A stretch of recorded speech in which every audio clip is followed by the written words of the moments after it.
Olá pessoal, eu vou falar aqui sobre um assunto muito interessante, né? Que é sobre probióticos. Probióticos é uma coisa que eu estudo bastante, principalmente por tratar pacientes com doença de Lyme e antibióticos a longo prazo, né? Então, eu gosto muito do tema de probióticos, quais são os melhores probióticos que eu posso usar nesses pacientes para que eles tenham o mínimo de sintomas pelo uso de antibióticos, mas esse é um tema que pode interessar todo mundo, porque uma coisa que a gente escuta muito que iogurtes são ricos em probióticos, né? Então a pergunta consumir iogurtes é a melhor maneira hoje em dia de se obter probióticos? Então isso é uma pergunta e a melhor resposta, a resposta mais curta é não. Iogurtes hoje em dia não é a melhor maneira de se obter probióticos do ponto de vista de algo com o qual a gente possa se alimentar. Então existem opções melhores do que iogurte para a gente obter probióticos através da nossa alimentação. Então, agora que já foi a resposta curta, quem quiser aprender um pouco mais sobre o tema, pode continuar aqui comigo para a gente conversar um pouco mais sobre esse tema. Então, o que é importante a gente entender? Primeiro de tudo, o que são probióticos? Os probióticos são bactérias e leveduras benéficas que vivem em nosso intestino numa condição quase como uma simbiose. Simbiose, se vocês lembram lá das aulas de biologia, são aquelas relações entre dois organismos onde os dois têm algum tipo de lucro com aquela relação, né? Então, os probióticos, né, essas bactérias e leveduras, né, eles vivem com a gente numa condição quase como uma simbiose. Nós dois, a presença das bactérias e o próprio ser humano, a gente lucra com essa relação, os dois lucram com essa relação. E esse conjunto de micro-organismos benéficos que vivem em nosso corpo, a gente hoje em dia chama de microbioma. Antigamente a gente chamava esse conjunto de micro-organismos de flora, porque a gente acreditava que as bactérias faziam parte do grupo biológico das plantas. Hoje a gente sabe que não, que as bactérias não fazem parte do grupo biológico das plantas e sim dos animais. Então hoje a gente não chama mais isso de flora, a gente chama de microbioma. E esse microbioma, ele está no nosso corpo. Hoje a gente sabe que a presença de bactérias e de outros micro-organismos chega a ser até maior do que a presença de células no nosso organismo. Isso é muito interessante. E quais os lugares onde a gente mais encontra esse microbioma? Primeiro de tudo no intestino, né? No intestino grosso e em algumas partes do intestino delgado. Na pele a gente tem aí um conjunto muito grande de micro-organismos que vivem com a gente, e nas mucosas em geral. Então, boca, mucosa vaginal nas mulheres, a gente vê que esses micro-organismos estão lá de alguma forma, fazendo com que a gente viva melhor por causa da presença deles. E eles possuem inúmeros benefícios no nosso corpo, né? Esses micro-organismos, esse microbioma, essa flora, né? Eles facilitam a digestão, ajudam a gente no processo de digestão, eles melhoram a absorção de nutrientes, eles facilitam essa absorção de nutrientes. Eles competem com outros micro-organismos que são deletérios para o nosso corpo, né? Então a gente vê isso muito nas mulheres, as mulheres que têm ali na região vaginal os lactobacilos, eles acabam competindo com outros micro-organismos que podem causar doença, como por exemplo a própria cândida, onde em excesso pode encontrar uma condição ideal para uma candidíase, né? Então os lactobacilos de alguma forma competem com esses outros micro-organismos para com que eles não se proliferem demais, ou mesmo na pele, a gente faz com que a gente não tenha infecção por fungos, porque outros organismos diminuem a presença desses fungos ruins, ou mesmo no intestino. Então, por competição, eles acabam fazendo isso. E eles produzem substâncias que ajudam na resposta imunológica. Então isso é algo que também a gente tem estudado muito ultimamente, que esses micro-organismos ajudam na resposta imunológica do nosso organismo. E já que a gente está conversando sobre probióticos, uma coisa que pode confundir um pouco são os prebióticos. Então, o que, que são prebióticos? Prebióticos são componentes não digeríveis que estimulam a proliferação e atividade dos micro-organismos benéficos no nosso organismo. Então, às vezes, o pessoal chama os prebióticos das comidas das bactérias boas. Então, isso é um jeito de falar, né? Tem gente que fala que está mais ou menos certo isso, mas são substâncias que a gente ingere ou que a gente usa e que facilitam o crescimento desses micro-organismos benéficos. Não são os micro-organismos em si, mas são elementos que facilitam a proliferação desses micro-organismos. E quando a gente fala em relação dos probióticos, do iogurte, né? Que é o assunto inicial da gente ter chegado aqui, para a gente dizer se o iogurte é o melhor método de consumo, né, o melhor jeito da gente obter esses probióticos de uma forma pela alimentação, né? Então, a resposta eu já falei que não, existem outras formas de a gente conseguir, melhores de conseguir esses probióticos. Em relação ao iogurte, ele possui bactérias e leveduras que são benéficas ao nosso organismo, mas a maioria delas, elas não resistem à acidez do estômago. Então, quando esses micro-organismos passam pela acidez do estômago, muitos deles não vão sobreviver. Usualmente a gente encontra apenas 2 ou 3 cepas diferentes de bactérias no iogurte, né? A gente não encontra muitas cepas diferentes, muitos tipos diferentes de bactéria, 2 ou 3. Em alguns iogurtes que são um pouco de melhor qualidade, ou mesmo feito em casa, isso aumenta para 5 ou 6 cepas diferentes. Mas em média a gente entra em contato aí com 3,6 bilhões de unidades formadoras de colônias de bactérias, né? Então isso quer dizer que a gente não tem uma quantidade tão grande assim no final. E se a gente está entrando em contato com um iogurte que passou pelo processo de pasteurização, a gente está falando ainda numa quantidade menor, porque como a pasteurização acontece aumentando a temperatura, muitos desses organismos são o que a gente chama de termolábeis, eles acabam morrendo com esse aumento de temperatura. Então, a pasteurização acaba eliminando 98% dos probióticos.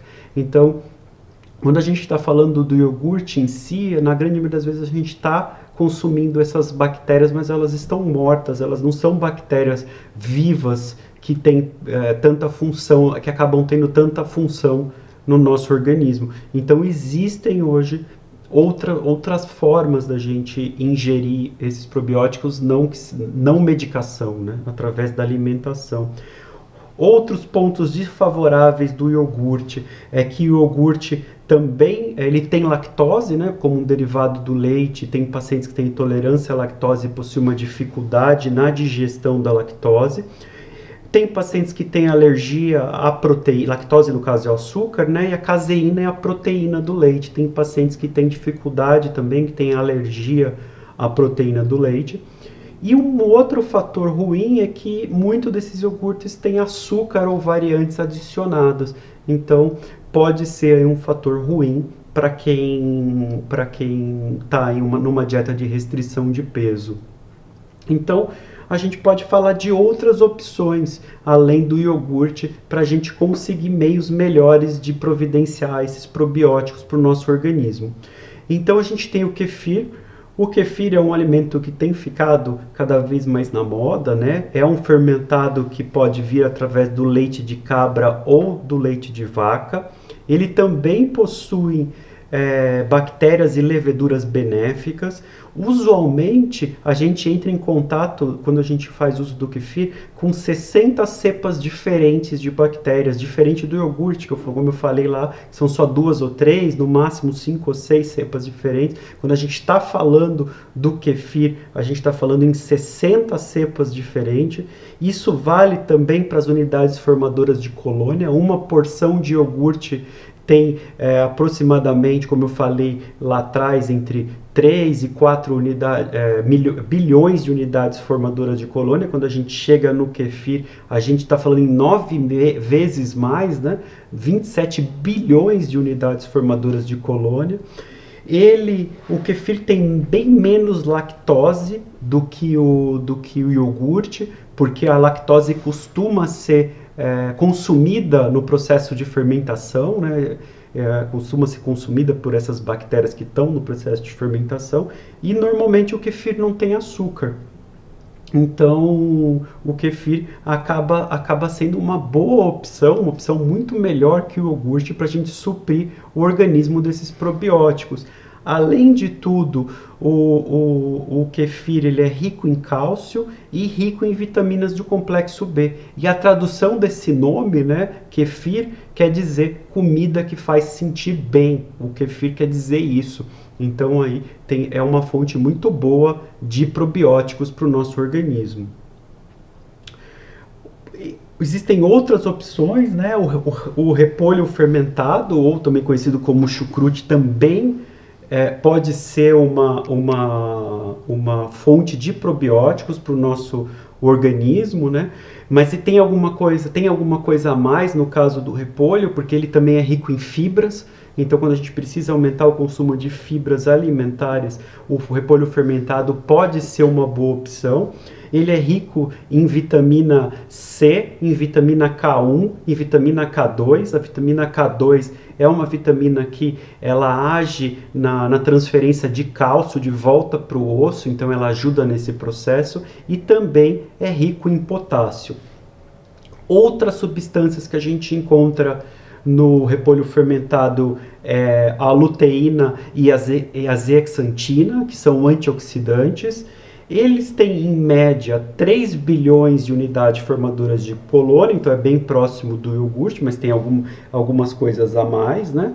E ela tem uma outra substância que é a vitamina U, que, na verdade, a vitamina U nem é uma vitamina propriamente dita, embora ela tenha sido conhecida dessa forma.